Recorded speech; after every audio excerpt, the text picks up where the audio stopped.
Os professores Taine, Flournoy, os doutores Binet e Grasset e outros aventaram as teorias da dupla consciência e da alteração da personalidade para explicarem os fenômenos da escrita e da incorporação. Mas os sistemas que preconizam não se conformam com os fatos de escrita em línguas estrangeiras ignorados do médium, tal como aconteceu com a filha do grande juiz Edmonds.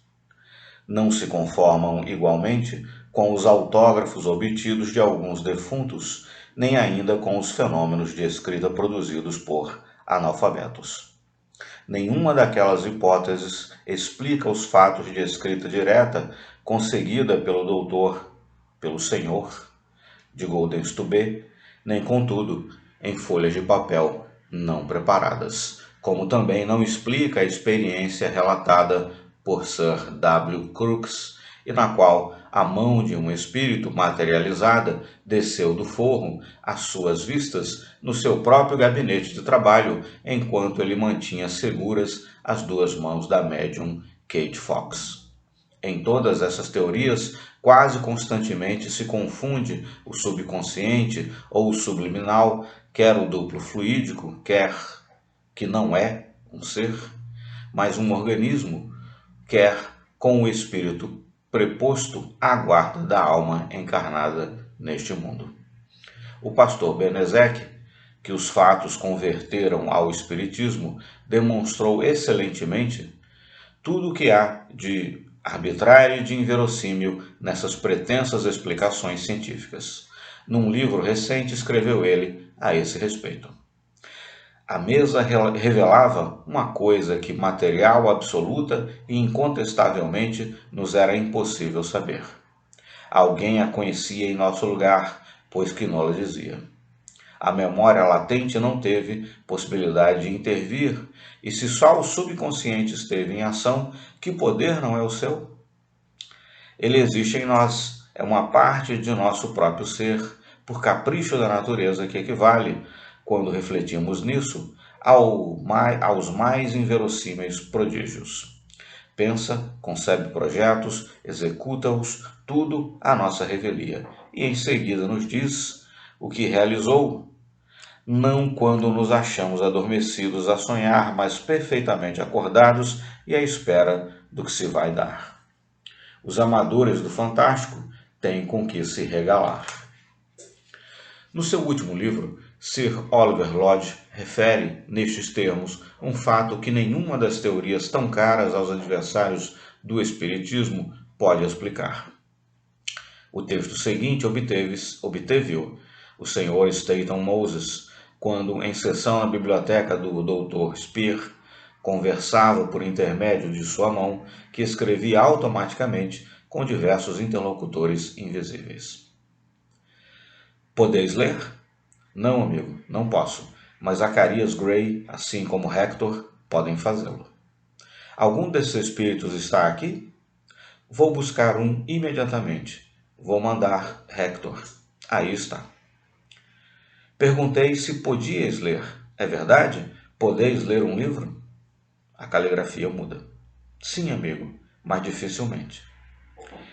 Queira ter a bondade de escrever a última linha do primeiro livro de Eneida. Escreve: Omnibus errantum terris et fluctibus estas. Era isso exatamente.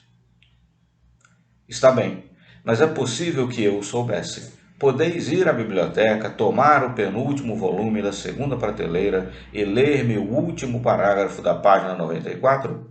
Não sei qual é o livro e lhe ignoro até o título. Depois de pequeno lapso de tempo, obteve-se o seguinte por meio da escrita automática. Provarei por uma breve narrativa histórica ser o papado uma novidade que gradualmente se formou e cresceu desde os tempos primitivos do cristianismo puro, não só desde a era apostólica, porém, mesmo desde a lamentável união da Igreja e do Estado por Constantino. O volume em questão se verificou ser o de uma obra extravagante que tinha por título Rogers Anti-Pope-Christian, An Attempt to Liberate and Purify Christianity from Popery, Politicality and Priesthood. O extrato dado acima estava fiel, com exceção da palavra narrative, que substituíra o termo account. Como é que fui indicar um trecho tão a propósito? Não sei, meu amigo. Efeito de consciência. A palavra foi trocada por erro. Percebi-o quando já o tinha cometido e não quis corrigi-la. Como ledes? Escrevíeis mais devagar, por pedaços e aos arrancos. Escrevia aquilo de que me lembrava e ia em seguida ler, para diante. É preciso fazer um esforço especial para ler. Isto nenhuma utilidade apresenta senão como prova. Tinha razão o vosso amigo ontem à noite. Podemos ler, mas só quando são favoráveis as condições. Vamos ler mais uma vez. Escreveremos e depois vos indicaremos o livro. Pope é o último grande escritor dessa escola de poesia, a poesia da inteligência, ou antes, da inteligência casada com a imaginação. Este trecho se acha realmente escrito. Procurai no 11º volume da mesma prateleira. Apanhei um livro, Poesia, Romance e Retórica. Ele vai abrir-se na página desejada. Tomai, lede e reconhecei o nosso poder e a permissão que nos concede Deus, grande e bom, de vos mostrarmos a ação que temos sobre a matéria. Glória a Ele. Amém. O livro aberto, na página 145, mostrou que a citação fora absolutamente verdadeira. Eu nunca passara antes os olhos pelo volume, é fora de dúvida, pois, que nenhuma ideia tinha acerca do que nele estava escrito. Estes volumes pertenciam à biblioteca do Dr. Speer. Nas últimas páginas do mesmo livro, concluindo, escreveu Oliver Lodge, depois de haver narrado inúmeros fatos. Verificamos que amigos defuntos, alguns dos quais nos eram muito conhecidos e tiveram parte ativa nos trabalhos da sociedade quando vivos, especialmente Gurney, Mears e Hodgson, constantemente procuraram comunicar-se conosco na intenção bem clara de pacientemente provarem suas identidades e de nos darem correspondências cruzadas por diferentes médiuns. Verificamos também que eles respondem a perguntas especiosas de um modo que é característico de suas conhecidas personalidades, dando testemunho de conhecimentos que lhes eram peculiares. Os teoristas do subconsciente fazem deste um ser dotado de transcendentes faculdades intelectuais. Que há então de extraordinário que certas manifestações do espírito pareçam ser assim por eles explicadas? Mas, ao passo que a teoria espírita é clara, precisa e se adapta perfeitamente à natureza dos fenômenos, a hipótese da subconsciência se mostra vaga e confusa.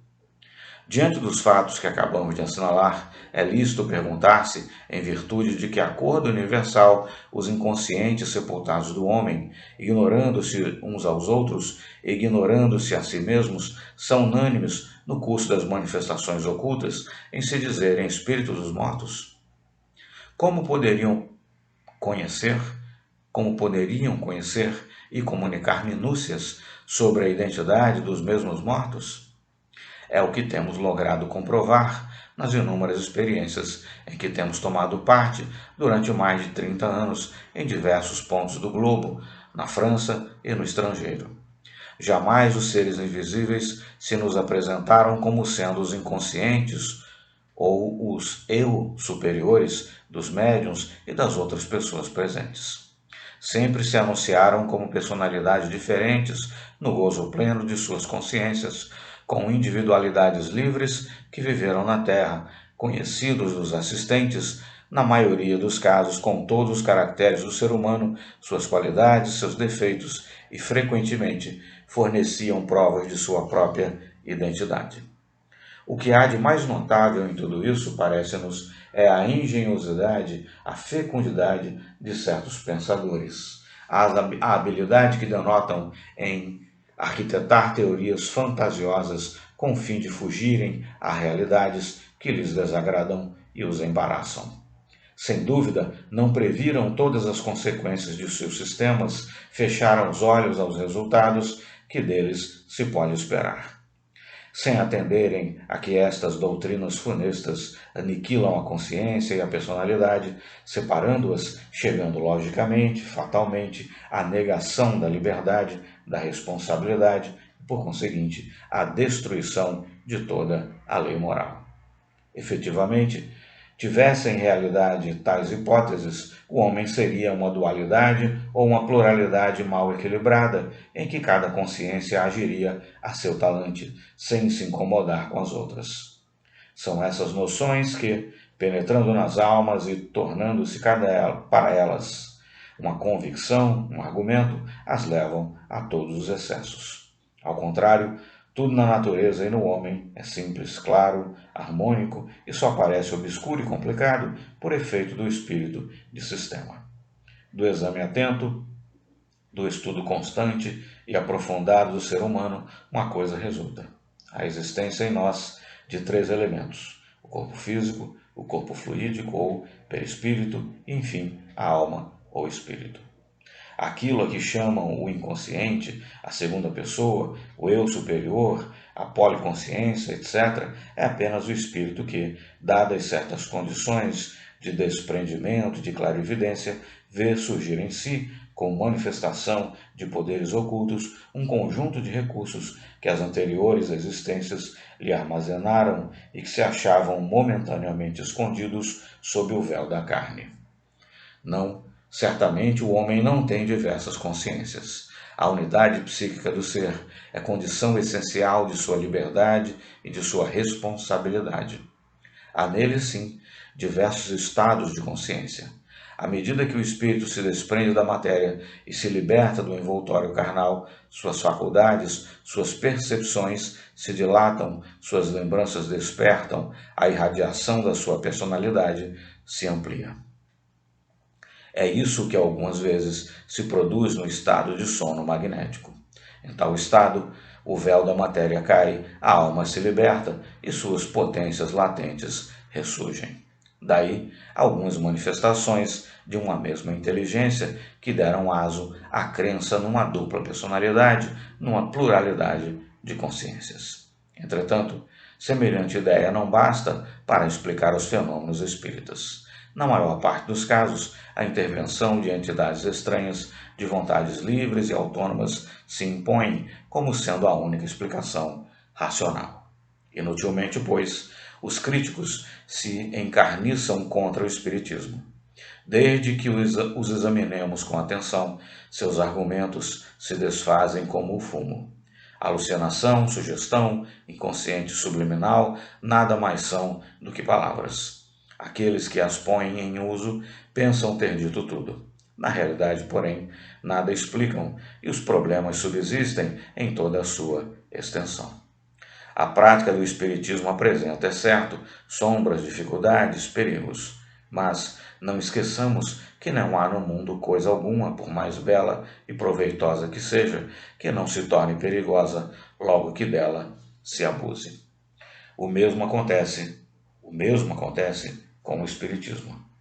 Estudai-lhe as leis, obedecei-lhe as regras. Não abordeis a experimentação, senão possuídos de sentimento puro e elevado, e lhe reconhecereis bem depressa a grandiosidade e a beleza. Compreendereis que se tornará a força moral do futuro, a prova mais certa da sobrevivência, a consolação dos desgraçados, o supremo refúgio dos náufragos da vida. Já por toda parte ele penetra. A literatura se mostra dele impregnada. A imprensa periódica lhe consagra frequentes artigos. A ciência, que por tanto tempo o repeliu, muda pouco a pouco de atitude no que lhe diz respeito. As igrejas, que supunham destroçá-lo facilmente, se veem na contingência de recorrer a todas as armas para combatê-lo. Em muitos púlpitos, seu poder é mesmo proclamado. Todos os dias vemos sacerdotes veneráveis, pastores e crentes lhe darem testemunho de fé. Ele triunfará, pois que é a verdade, e a verdade nada pode resistir. Seria tão difícil deter a marcha dos astros, paralisar o movimento da Terra, quanto obstar aos progressos desta verdade que se revelou ao mundo e fazer que os homens regredissem às suas dúvidas, às suas incertezas, às suas negações anteriores. Resumamos e concluamos. Através da espessa bruma em que flutua há tantos séculos o pensamento humano, tateando em busca do desconhecido, o fenômeno espírita faz passar um grande facho de luz. As quimeras que o passado engendrou se dissipam. Não mais separação definitiva, não mais inferno eterno. O homem se revela nas suas misteriosas, o além se revela nas suas misteriosas profundezas, onde se desdobra a vida infinita, onde atuam as forças divinas. A angústia das partidas, o desespero das separações cedem lugar à alegria do regresso e à inebriante promessa das reuniões entrevistas. Todas as almas que se amam tornam a encontrar-se a fim de prosseguirem juntas na sua evolução ascendente de vida em vida, de mundo em mundo, e subirem para a perfeição, para Deus, banhadas de uma luz cada vez mais viva ao seio de harmonias sempre e sempre mais grandiosas. A revelação dos Espíritos, feita em inúmeras mensagens faladas e escritas, recebidas em todos os pontos do globo, vem mostrar-nos o supremo alvo da vida de todas as nossas vidas. Essa meta, é a liberação pelo trabalho, pelo esforço, pelo estudo, pelo sofrimento, pela lenta educação da alma, através de todas as condições da vida social que lhe cumpre suportar alternativamente. A liberação do mal, do erro, da paixão, da ignorância, é a arte de aprender a pensar por si mesmo, de julgar, de compreender todas as harmonias, todas as leis do sublime universo. É a conquista da beleza, da liberdade, da bondade, a beleza da forma fluídica, do corpo etéreo que se transforma, ilumina e expande à medida que o espírito se aclara, purifica e eleva. A beleza da alma que se enriquece de qualidades morais, de forças e de faculdades novas. Assim, de ascensão em ascensão, de mundo em mundo a princípio, depois de sol em sol, no ciclo imenso de sua evolução, a alma vê aumentar seu poder de irradiação, sua luminosidade.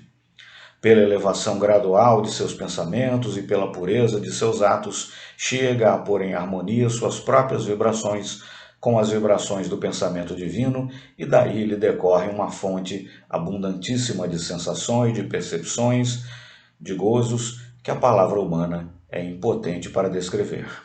Tal a missão a desempenhar. Mas isto ainda não basta.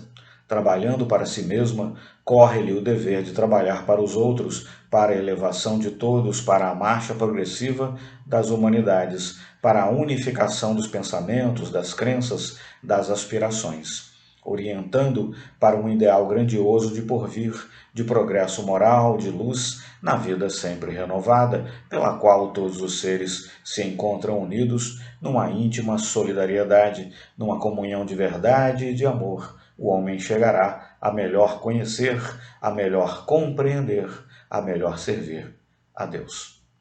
Aos que percorrerem estas páginas, direi, terminando. Nos momentos difíceis da vida, na hora das provações, quando perderdes um ente amado ou quando esperanças de há muito acariciadas vierem a desfazer-se, quando ficardes sem saúde e sentirdes que a vida se vai enfraquecendo aos poucos e aproximando-se o derradeiro minuto, aquele em que tereis de deixar a terra.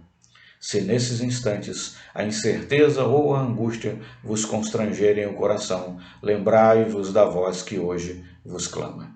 Sim, há um além. Sim, há outras vidas. Dos nossos sofrimentos, trabalhos e lágrimas, nada se perde. Nenhuma provação é inútil, nenhum labor sem proveito, nenhuma dor sem compensação. Tende confiança em vós mesmos, confiança nas forças interiores que possuis, confiança no futuro sem fim que vos está reservado. Tende a certeza de que há no universo uma potência soberana e paternal que tudo dispôs em ordem, justiça, sabedoria e amor. Essas ideias vos inspirarão mais segurança na vida, mais coragem na prova, mais fé em vossos destinos. e avançareis com passo firme pela estrada infinita que se abre diante de vós.